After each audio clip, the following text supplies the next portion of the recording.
Welcome to the best damn arm wrestling sports show there is. It's Carolina Killer. I'm here with Reza and Scott Wynn. See if we can't stir the pot up a little bit and see what we're going to talk about. We're going to talk about you, son. You're the man right now, and there's a lot of shit talking going on with Doug Erlich. I love it. I've been following that, and I'm a fan of yours, and I like Doug too. Reza likes him a little more than I do, but yeah, I want to hear about that. But first, we want to know about how you got into arm wrestling in the first place. Well, I mean, even when I was a kid, like I used to watch my dad, my cousins. Every time we have like a family gathering, it was always who's the strongest or who could throw something the farthest or who could pick up this and that. And, my dad, he never really competed or nothing like that back in the day, but I always had a goal like, I'm going to beat you when I turn 18, and he was like, I'll be 50 years old before you ever come close to beating me. And I used to go around even before I was leading up to get in the bar. My dad sneaked me to the bar, and I'd make more money than the pool hustlers did arm wrestling. Nice. I was, 140, 145 pounds soaking wet, and anybody I seen over 200 pounds, more likely we was going to ask them. And then I met some guys from Georgia, and Ron Bath and Ike Ford and Joe Rogers, all those guys put on that tournament back in like 2019. And I showed up to it, and I pulled the amateurs because I didn't really know what I was getting myself into. I'd actually been on the table probably a handful of times before that. And I showed up and seen how legit it was. I was like, when I left there, I told my dad, I said, this is what I'm going to do now. At the time I had quit racing motocross. I had my son, so I couldn't really afford to keep traveling and doing that. And with the maintenance, it was just a lot of money. And I had a kid on the way, so I was like, this is what I'm going to do. I can train full time, and you can afford to do this, and it's a lot easier. And ever since then, it's just kind of became like a drug, like a drug addict. It's just something rehab can't fix for you. Yeah, buddy. Hell yeah. That's crazy that you've only been in the sport since 2019. Yes, sir. May of 2019 was my first tournament down in Thompson, Georgia. Wow. Yeah, because you came to our event in Orlando at Yeah. Mr. Olympia. And Yeah, Alan Fisher just posted that video, and did he? yeah. And I was showing my old lady just a minute ago, and I said, "You see the ref? That's what we'll be doing on the podcast with. You ref that match." Oh yeah. Yep. We were just talking about it too, me and Reza, because Reza used to live almost right next door to Alan. I was Alan's next door neighbor. And Yeah. then he actually got me into the sport of arm wrestling back in the day. So yeah. A Good small arm world. wrestling. My brother taught Alan how to arm wrestle. So I watched my brother teach Alan when I was in like fourth grade. He was teaching Alan how to arm wrestle. He's 6 That's years older than crazy. I am. Yeah, That's crazy. crazy, man. Yeah, I actually going to that tournament was kind of a funny story. Me and Adam was in, we was working out or whatever, and I had talked to him earlier that day when he called me. He said he was going to work out. So I was like, all right, well, I was out in the shed, and he called me and said, what's up? This was on like a Thursday. And we had pulled that week and everything. And he said, you want to go check out this tournament, Mr. Olympia? I said, fuck it. So I drove to his house that next morning, and we took off down to Orlando. And that tournament paid some pretty good money. That's the most money I ever made, even till this day, that I've made out of a tournament. Yeah, They it's sent you a crazy. check, you had to claim it on it wasn't cash, but still, that was yeah, I like them checks with a comma in it. How long did it take for you to get your money? Uh, a little over a month or right at a month, something like that, I think. Okay, well that's pretty typical for a Marvin Cohen Yeah. Everybody, sponsorship. everybody was talking junk and saying you ain't gonna get paid, blah blah blah. Enjoy your trip, this and that. I guess because the stuff that happened back in the day, but I told him, I said, look, I don't know anything about that. It was before I even got into sports, so I don't even know the guy. So, I don't have no room to talk about it because I don't know him. And then, I said, we'll just see. Well, a few weeks went by, and I had a fat check in the mail. So I said, hey, if he holds another one, guess what? I'll be back. Hell yeah. That was our tournament. We literally ran, that was our event. I brought Marvin in because he brought the big money in. So got that you. was why he was a part of it. Marvin's always kind of, he's always been the money man and has put the biggest events on ever till this day.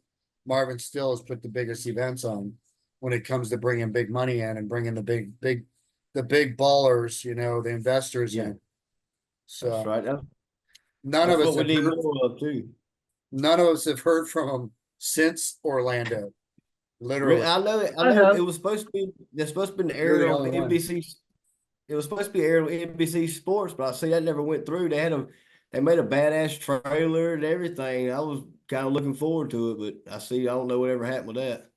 That's kind of typical of Marvin too. Unfortunately, almost everything that's ever been filmed has gone up on the shelf and we've never seen footage of it. So it's You really know, sucks. everybody I talk to or that knows me, I can't tell you how many times I've got the YouTube, the little clip of Devin and what's his name when they arm wrestled up there and started pushing each other. And I told him, I said, I was actually there in the crowd and I kind of seen how the TV scene works now. Yeah, a lot of people think that were real. That was real. Yeah. We got I just thought millions it of was funny. views. Everybody, I can't tell you how many times I've had that video sent to me. Like, you ever met these guys or blah, blah. Like, well, I was actually in the crowd when all that happened. Yeah. That same thing happened with John Dabo. He pushed me at an event Yeah. I was reffing. That was all fake too. Really? No, no, not at all. But I was what? about to say, because them punches look pretty damn real. No, that was real, but it's funny because we just talked about this a couple of shows ago, and one of the main referees in our organizations was trying to ban me because I retaliated, and he said that was what did he say? Unacceptable. He kept How, saying unacceptable. I'm like, oh fuck, you think anybody in their right mind's gonna respond like that? You know? hell yeah. And Yeah, you better than I was, because after a few hits, you kind of just laid back and let it all, roll with it. So, I mean, yeah. it was better than I would have been.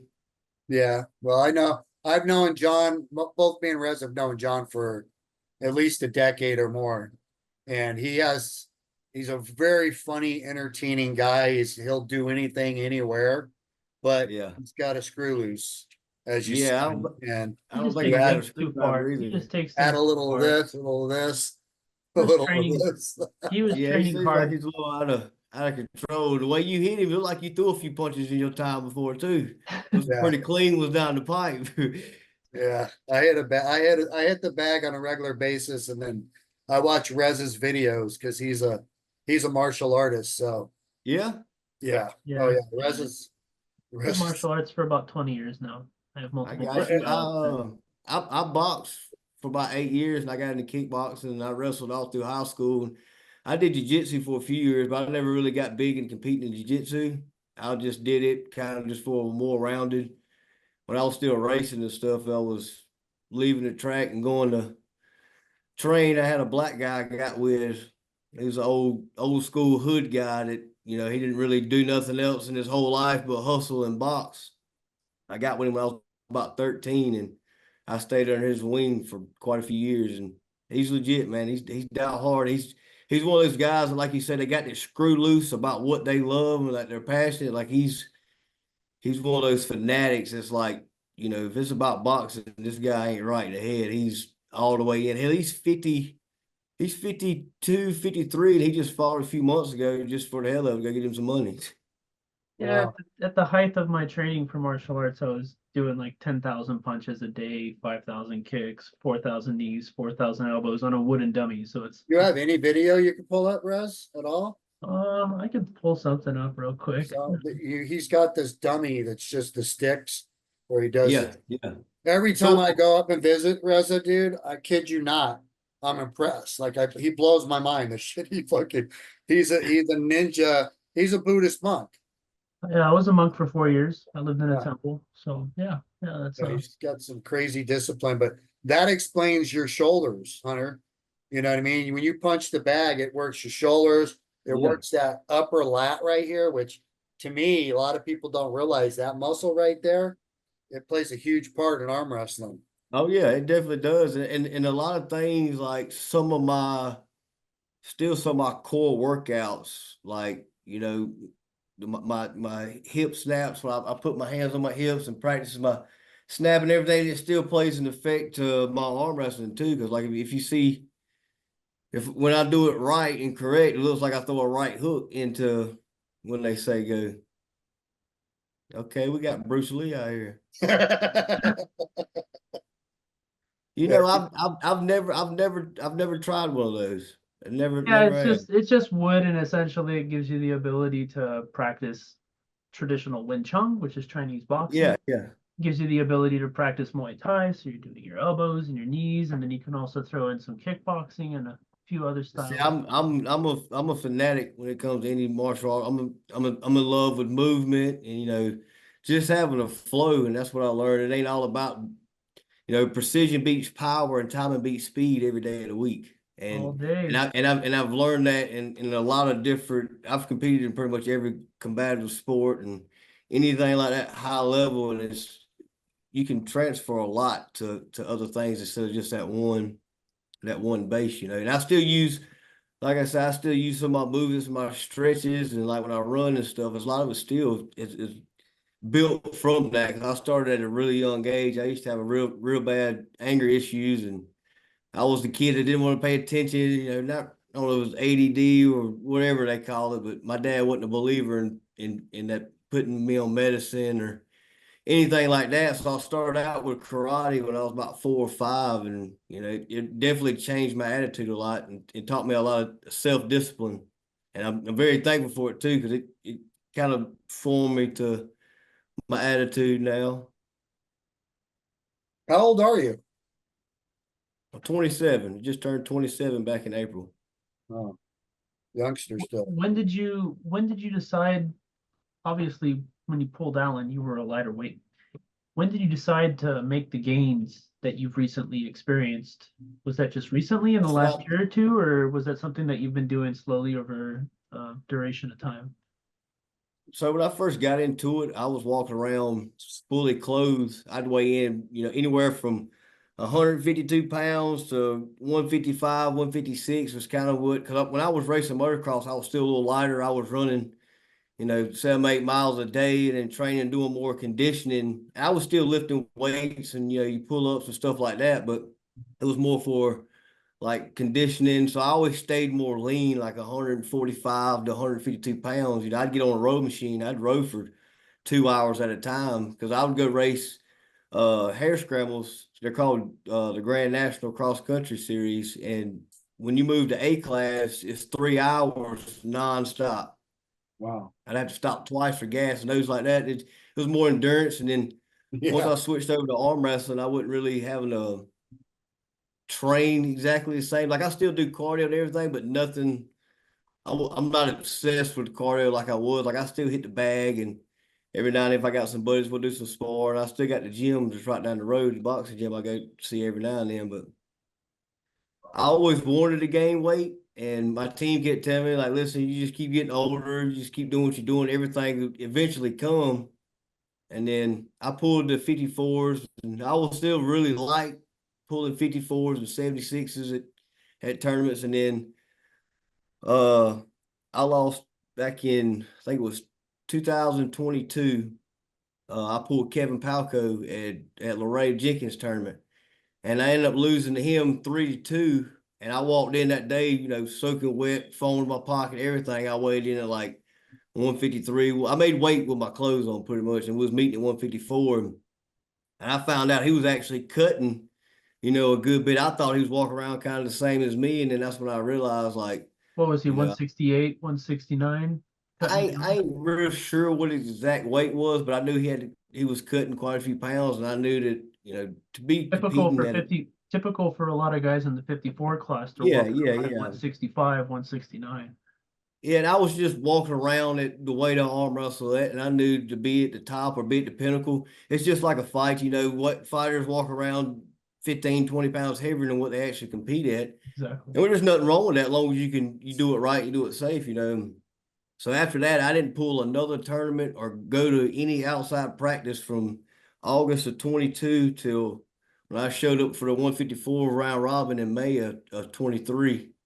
And I put on, I was walking about 175, 176, and I cut the 54 from it. And basically, I just put on that weight and just kept that weight on for a few months. You know, you can't just put on a bunch of weight and then expect to get the strength out of it. You got to walk around with it and get used to that weight and exercise. And then ever since I started focusing more on my eating, what I'm putting in my body and how much I eat, it stayed on a lot easier. And considering the work I do, I have to drink, you know, two and a half gallons on an average when I'm working outside. So I keep a lot of water weight on me and stuff like that. And Nice. I knew once I got the weight on, I didn't feel bad. I didn't feel sluggish. Really, I felt better. I felt stronger. I didn't feel any downside to actually putting on any weight. Now for What did this you match weigh against- for East First West? I weighed in at 165. I weighed in at 164.8 for the weigh-ins. Okay. And you arm wrestled Pat right-handed? Yeah, yeah. Which we were talking about that. It's odd because Pat's known for his left, not his Well, right. Yeah, I Well, trained. see, I I didn't- actually trained with Pat. Funny enough, he was substantially stronger left-handed, and his right hand is good, but it's definitely not his left hand. But Yeah, you had a and- really good match against him. I see you guys went into the straps, and you definitely had a lot of control there. yeah. Everybody see. I won the 76 round robin, and Chance and Dylan made a thing that said whoever wins the 76 round robin, you get a shot at the Challenger Series. So they didn't tell me who it was. Nothing after I left. He said I'll just be in touch with you soon, to let you know or offer you if you want to pull a certain guy. So I'm like, all right. Well, he messaged me, said, would you be interested in pulling Patrick Berg? He's from Sweden. Like you said, like a 4 or 5 time Sweden national champ. And I'd never even heard of him, never seen him. And before I even looked up any footage, I said, yeah, sign me up. I was just looking for the opportunity to get on that big stage. I didn't really care who it was.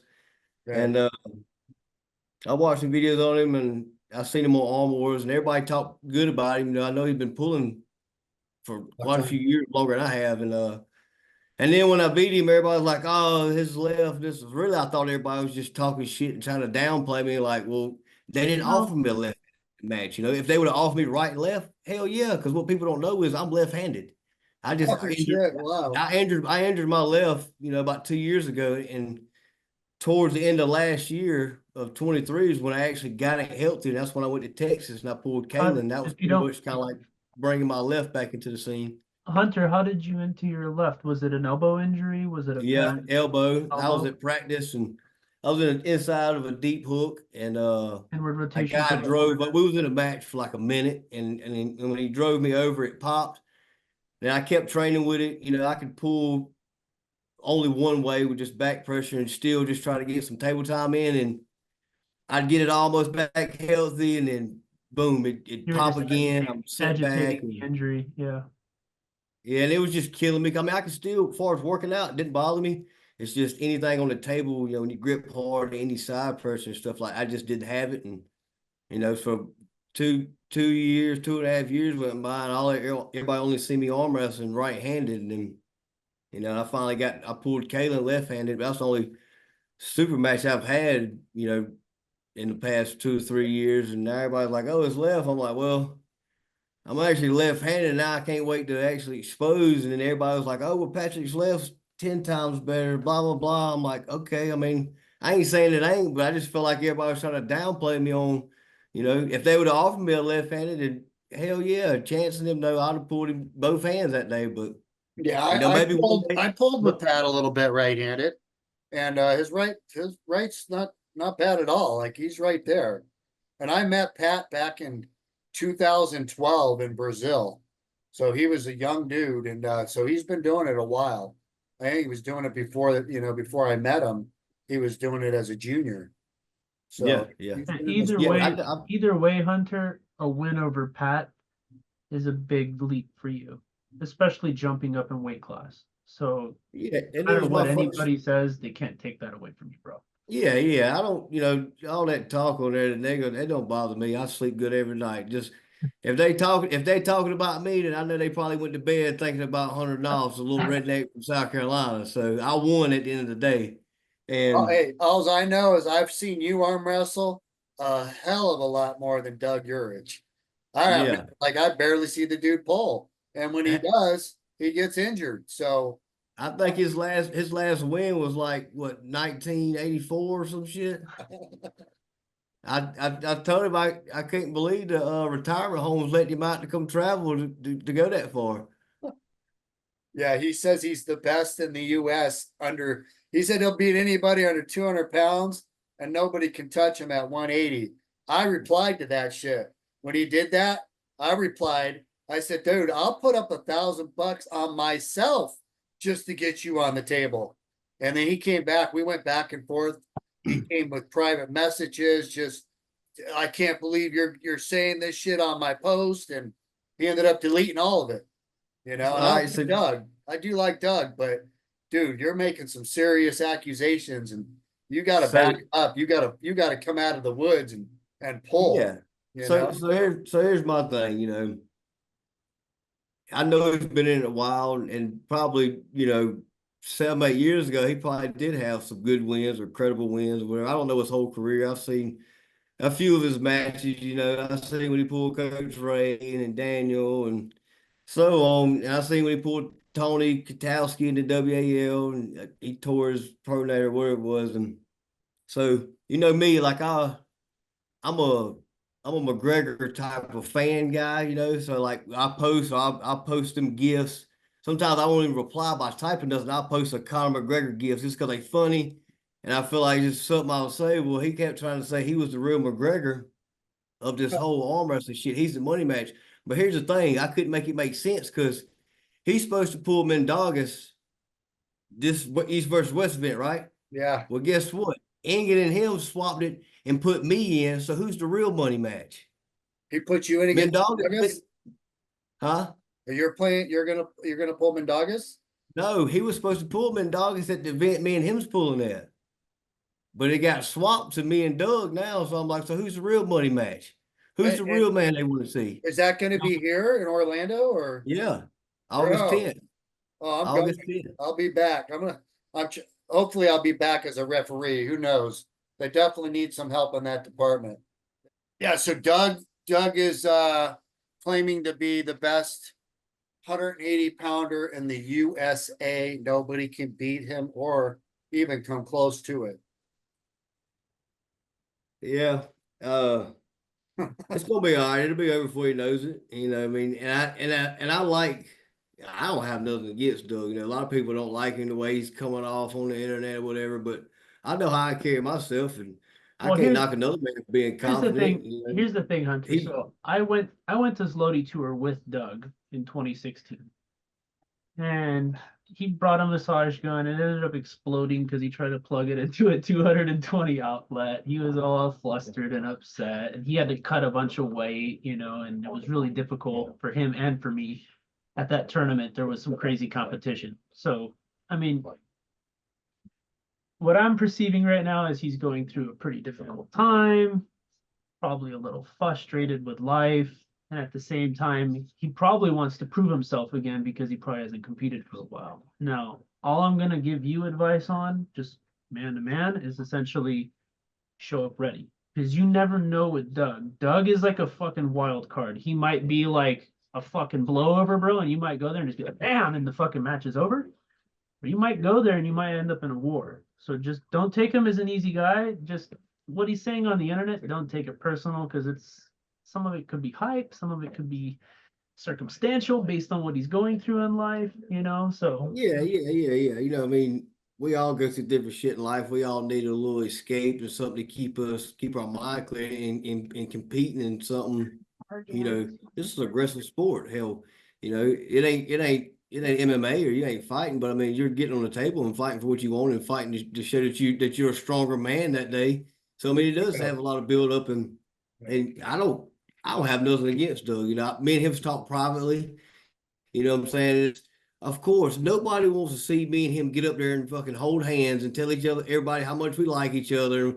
We got all this respect, blah blah. Me and him know it personally. I'm saying it's nothing against neither one of us, but it's they can say what they want. I know I'm not taking him lightly. I know he's not a pushover, but I'm coming to do what I always do, and it's just another day for me. It's another stepping stone of where I'm headed, and I hate that have you ever if pulled he anybody that what's Doug's that? beaten or lost to? Did you pull any matches up with Doug? Have I ever what? Pulled against Doug? No, I've never even seen him in person. How about Yeah. people that he's pulled against? Have you pulled against any of his competitors that he pulled in the past that maybe he beat or lost to? You've I seen him don't. pull, you saw him pull Tony Katowski, right? On Wall. Did you see Yeah, the match? yeah, yeah. I watched it not too long ago. I mean, I don't. I may have pulled somebody that's pulled him that I didn't know about, but now off the top of my head, I know he went. He went practice with Justin Bishop and Dalton Duncan and them, and that's when he started all the shit talking. He was messaging me talking about, well, why do you think they betting on me and not you? They got experience. I said, of course, Dalton wants somebody to beat me because he can't. Of course they're gonna bet against me. Why wouldn't you? Hey, and he's a Southern boy, so I mean, of course Yeah. they're gonna root for their guy. I mean, that's perfectly natural. That's fine, you know. But aside all that, that shit don't play effect in what's gonna happen. You know what I'm saying? When we're in reality in this go time, and I try to tell them it's inevitable what's gonna happen. Nobody's gonna stop nothing, or nobody's gonna stop me where I'm going until I get what's mine. And some people say I'm jumping the gun and getting ahead of myself. Well, it is what it is. I know what I do every week, and everybody keeps talking about these international levels and elite levels, blah blah. Well, listen. I don't give a shit about none of that. Yeah, Lotto's got more experience than me, whatever. But listen, I train with the best guys in the fucking world every single week, twice the size. I bang on them as hard as I fucking can, and they ain't hurt me yet. And I don't believe a man, if they can't, I don't believe a man alive can. You know what I'm saying? It's what I'm on and where I'm headed. It's destined to happen. Have Now, And you what do you consider yourself? A hooker, right? More so, you don't really yeah, do top yeah. roll. I mean, I'm not gonna might say I can't, but most time it just when I Right. wrist curl, they just use it. It goes into a hook. I A think lot of people they always try to fight my hand, and Doug saying I can't load with him and this and that, blah blah. Like I said, you don't have to match his load in the setup if you don't choose to. I mean, no, and that he and doesn't he really and he play think into the match. I don't know where he's getting this information from, but they need to keep giving it to him because they got it all fucked up. I guess he thinks he knows me, but I love that because it's like it's gonna be a hell of a surprise, big dog. And he had a good run, and it's my time.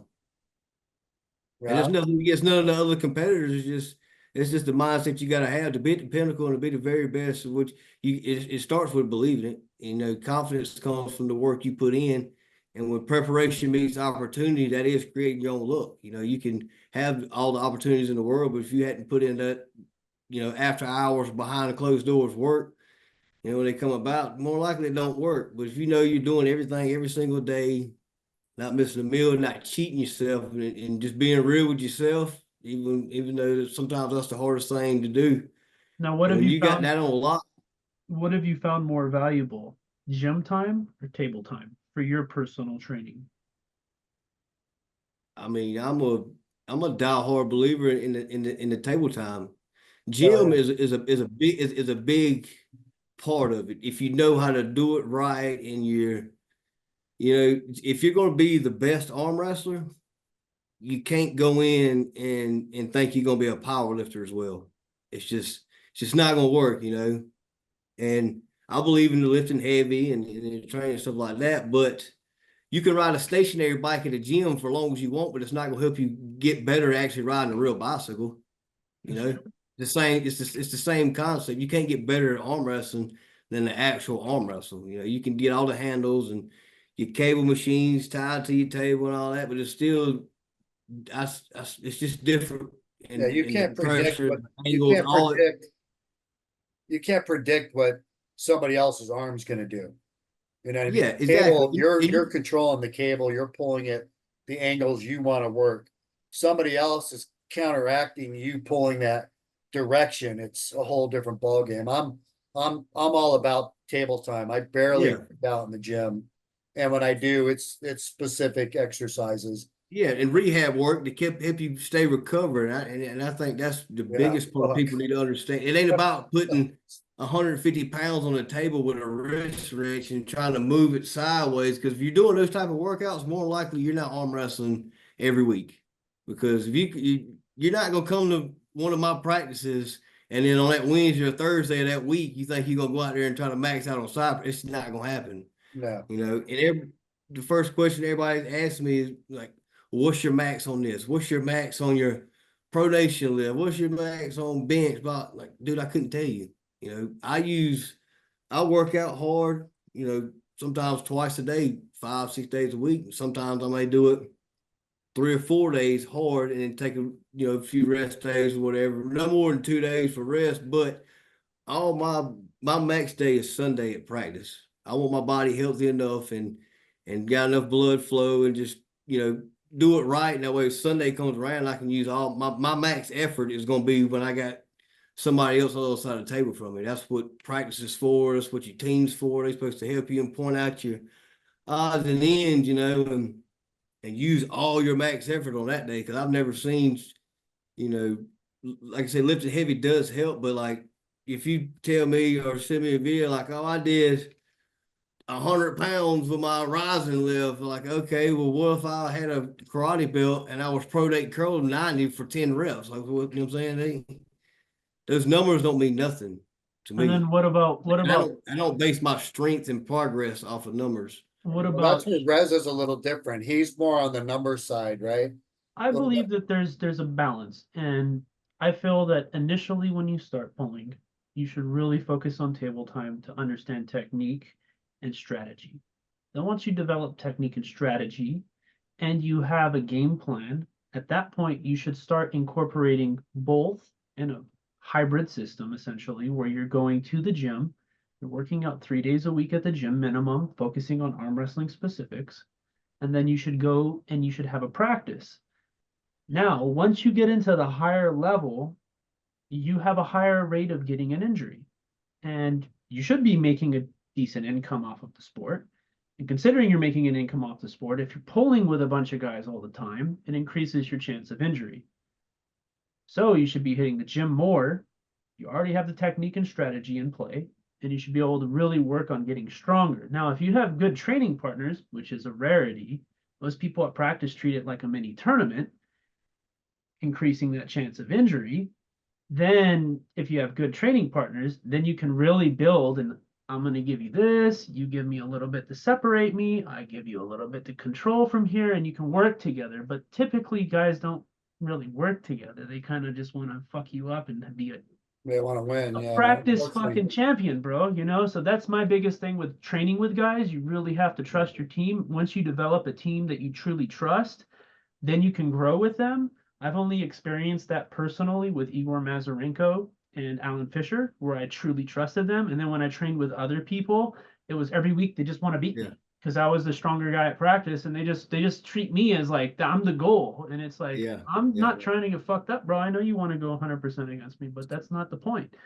So, and that's why I always brag is Carolina Chaos versus the world. Cause like I said, I'm very, very blessed with the type of guys I got. They've been together since 1989, the same crew, and they was the best at the time at their weight. And, our team, like we used to travel and go to other practice and stuff, but we ain't done that, probably 2-3 years. But, our main guys, when we show in there, like, it ain't about showing up for yourself. It's about helping, the next man, what he's preparing for. The whole team shows up and it's like one solid move. Like everybody's there for each other. And that's why I love it. Like it's not in there. I have nothing to prove to you. You got nothing to prove. We're here to make us better and improve that, so we can be the best and we can all do it as a team. So you don't have guys showing up 45 minutes late to practice, fresh as can be, asking to have a match against somebody that's destroyed.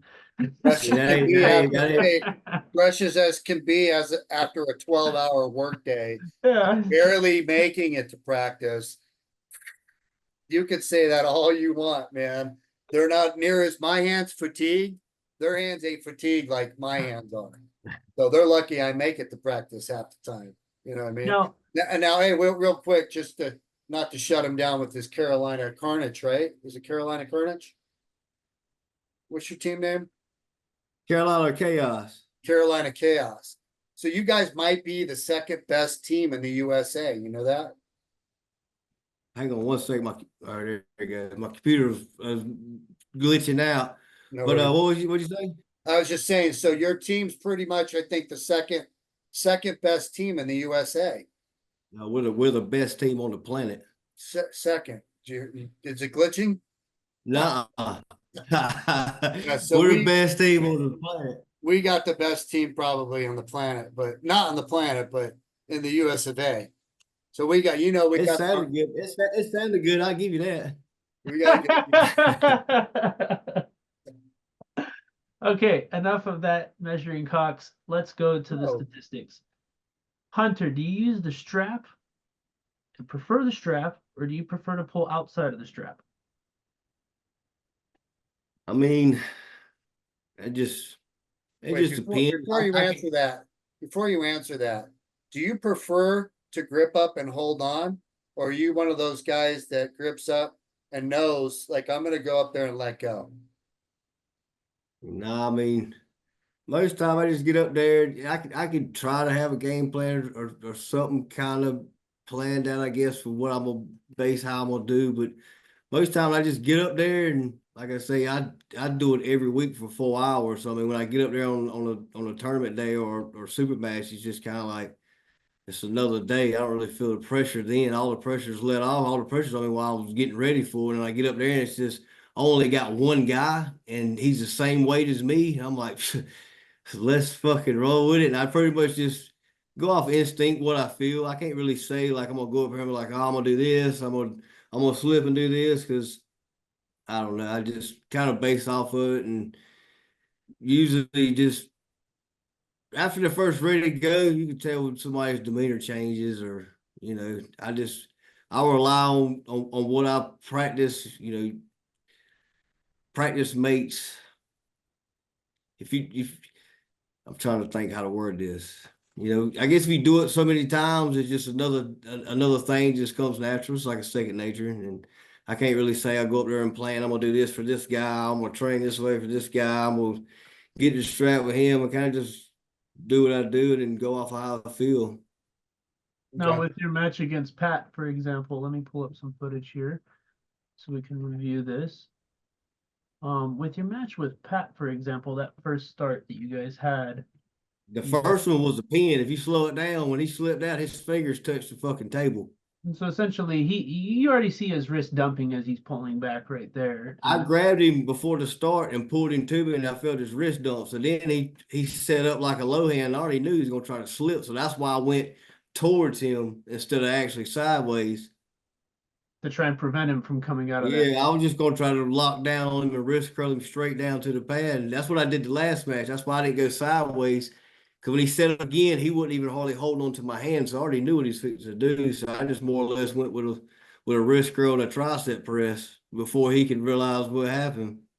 You're talking this match right here. You're a smart arm wrestler, dude. As long as you've been in it, you're pretty smart.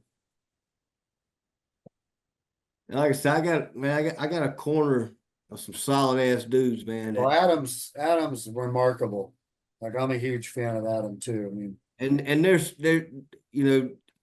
sometimes they think more. They got more experience than a lot of the older guys like Chad and Fritz, Corey, and Matt Harris, and those guys. They're more experienced, and they don't let me get ahead of myself. Just kind of keep me on the right track, keep me on a clear path, and what to work on. Don't get too big headed. This is what still needs to be done. We're gonna do it. You need to, it looks good, but we can make it great. Anything like that, and they keep me very level headed and make sure my training is on point. And it's like I say, our team's different because like it's more like a brotherhood and we stay in contact. It ain't all about just arm wrestling, just life, everything, just how we roll. I'm very, very blessed to be a part of it. I've been with them for 5 years now, and they hadn't led me the wrong way, and Chad and Shane and Ryan Melander and all this, and Sean Gillespie, those guys, like they'll still they keep it. They're rooting for you. They want the best for you, but they keep it real. Don't beat around the bush. They tell you how it is, that's what I need. Some good To help old me. boys, dude. That's what Like it beat around sounds the bush or just gaslighting you and hyping you up. Mom was like, okay, you got your win. Hell yeah, like that's good. You work for it, but it's like, all right, well, you had your day of celebrating. Now it's back to the drawing board. Now it's back to the ground. What's next? What we're gonna work on? What do you feel? This is what we seen. This is what needs to be perfected pretty much. If And you could pull a You guys, European, can you Yeah. pull up a Doug match? One of Doug's match? yeah, of course. Give Now, if info. you could pull a European, what European would you want to pull in your current state and weight? I mean, Mandagas. yeah, hell yeah, any of them. That's one hell of a European to pull. Dan- Very Daniel, technical and Daniel, Propacek? Yeah, Yeah. that would be another one that's like, I see you two matching look, up. you see how you looked at the camera when I say shit like that, Red? That's what fires me up. hey, That's what the only reason I'm saying that is because that's what gets my motors turning. I've pulled these guys in Europe, bro, and I'm telling you, Georgia, Kazakhstan, Russia, those three countries just, I mean, I've pulled They them. live and breathe it. I've Yeah. hung on and I've been fouled out against them and not necessarily been given super matches against them, but essentially it's a situation where you better go 100%. Hopefully you're facing them in the US where they're on your territory and you're not getting deprived of energy making that trip. Let them get deprived if that's a possibility. But if you have to go over there, just make sure you're going like a week ahead so you're in a position where you're 100, bro.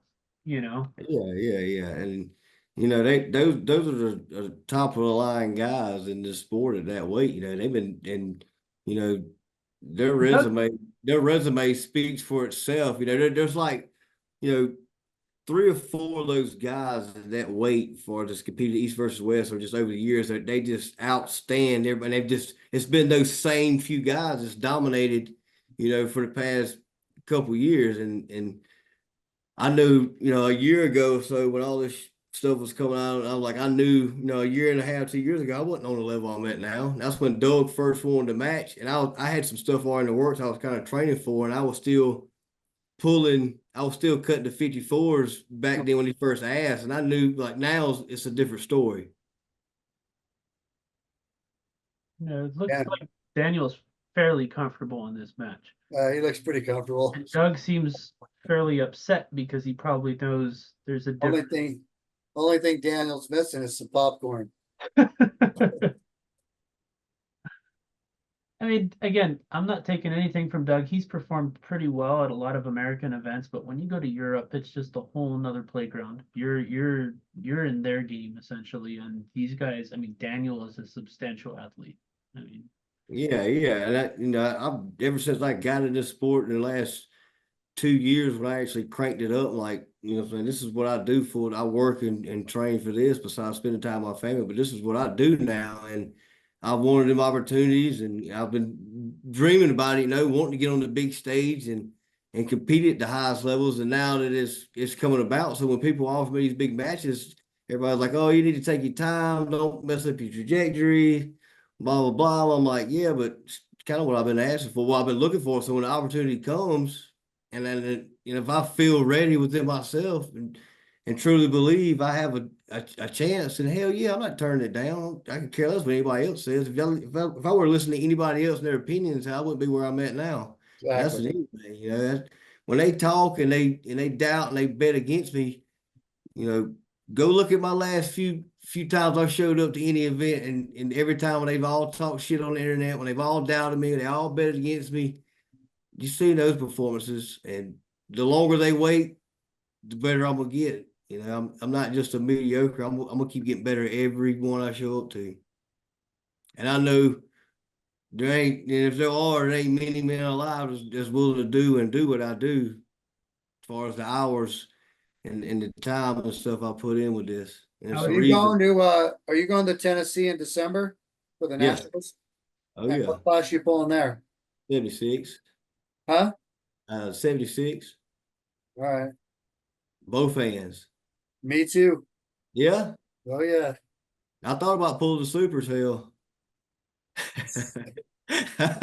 Looking to pull a Like Corey Miller. why not? That should be pretty good though. 32 man class. Oh yeah, yeah. And man, what Ray's doing, dude, how far he's come. Because when I first got into it, he started running, some of his tournaments by himself, and they started getting bigger. So the last 5 years, I've been to his events every single year ever since I started. And he's a great guy. He's a solid guy, and he means what he says.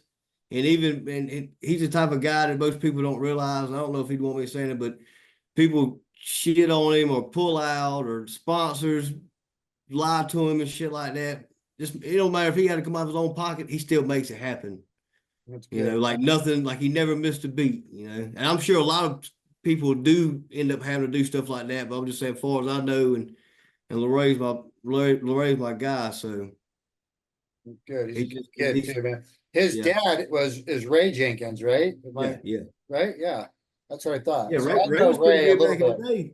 Now is Ray done? He retired? He don't pull anymore or I ain't real sure. I know he pulled it's about 3 years ago last at their tournament they put on, but I haven't seen him pull since. Not saying he has, I don't know if he has or not, but yeah, I don't think I haven't seen him pull in quite a long time now. And I'm a fan of Lil Ray too. The thing is like it's what he's doing is awesome, but it's been done before. You know what I mean? So the buy-in and the payouts, $100 buy-in, like a lot of guys freak out over $100, but like Travis Bajent was giving away $100. It costs $100, enter as many classes as you want, and all you won was $100 in each yeah. class. People still did it.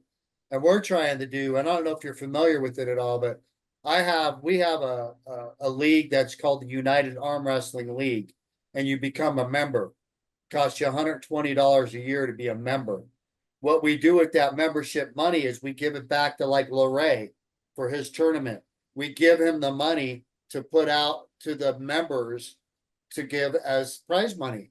And the bigger we get, the more that pool grows. So See, we get 3,000 members, we got $600,000. yeah, I yeah. mean? And see, So that's awesome too, man. That's what is people working together. Like, promotions working together, and yeah, instead of really competing against each other. I know everybody wants to have their own and biggest events, and I get that, I do. But yeah, as far as starting out small like Ray did, and the big stuff he's put in the works, and to see, what I'm saying, like you said, y'all help each other out and everything. That's how it's supposed to. That's how it's supposed to be done. Instead of talking shit and downing each other for you didn't come to my tournament, you went to that one. They don't do this, we do this, and yeah. he's not that type of guy. And as long as I've known you, you don't seem like So I think that's pretty cool. No, he definitely seems pretty humble. I mean, he does have a habit of saying he's got the best, and I always usually word when I'm talking about stuff like that. I got some of the best because he didn't have the best. He had some of the best. You know what I mean? Not everybody could show up, not everybody was there. Yeah, So and oh, I mean, he did invite everybody. If they couldn't make it, I understand everybody can't, time in life, whatever. But I guess that's the you show attitude you up. got to. Yeah, it's all That's about the showing up. attitude you got to have for as a promoter. Like I'm gonna have the best. I will have the best. And what I'm saying. I can't knock somebody for having that attitude. That's the way I look at things. Sure. Yeah. Should Hunter, we appreciate having you on, man. We definitely got to get you back on the show, and I look forward to your match against Doug. That's going to be a good one. Yeah, man. I hope y'all So get me back on this. I'm what's gonna your have to. prediction? Oh, 3-0. 3-0. 3-0, 3 seconds arm wrestling, maybe 2.8 if I can Now, make a record now, time. all I can say is you better be prepared for pronation, which means that you have to really focus on containing his hand and preventing him from pronating. If you can do that, it will maximize your ability to gain control in the match. But if he is able to break your wrist backwards, it could compromise your ability to hook. So Yeah, of all I'm course. saying is just obviously maintain your wrist flexion, focus on that strategy. You have a really good hook, and good luck, bro. I mean, it's going to be a good match either way. You got to Look. remember, Hunter just took the round robin with Justin Bishop, who's got Justin didn't pull pronation. right. Justin only pulled left-handed. I didn't pull. Okay. Yeah. Okay. And then, but Dalton Duncan's got some serious pronation as well. So I think that Doug's pronation through here is better than Dalton's. Nothing against Dalton. I'm sure he's a great athlete, but I believe personally, from what my personal perspective would be that Doug's pronation is better. yeah. I don't know if your containment and his containment are the same. And I think that through watching what you've done to other athletes, you have a lot of containment through those fingers. That's giving you that ability to do this. So I'll say this. Doug, I've never seen him in person, but his profile picture stuff he posts, he looks like he sells insurance. I pour concrete for a living and tote block. And then on top of my workouts and everything else I do, I ain't worried about his containment, his pronation. It's a different thing. And everybody see. Y'all see. I'm like, yeah, I've done concrete work. Said he's gonna do it. Lifting those 80-pound bags is a bitch, bro. So if you're lifting 80-pound bags all day, you're a fucking. Oh no, we poured out of truck. We poured out of truck Oh, a couple 100 yards at a time. There you go. See, I'm used to picking up 80-pound bags. It's not fun. Yeah. See, I hold a 2x4 and screed it out for hours. Well, shit. Yeah, that's good training right there, boss, for sure. You take And care, I'd put my money on Duncan, and my money's definitely on you, Hunter. So I put my money leave on that. question mark because I haven't seen him compete enough. That's the only. I thing haven't seen that's Doug been- compete enough, but he's been I around. haven't seen long either of them compete enough. I saw him destroy, his previous opponents. Just know Doug's if you been out bet of on the league. Doug, just get a lighter on your money now and burn it.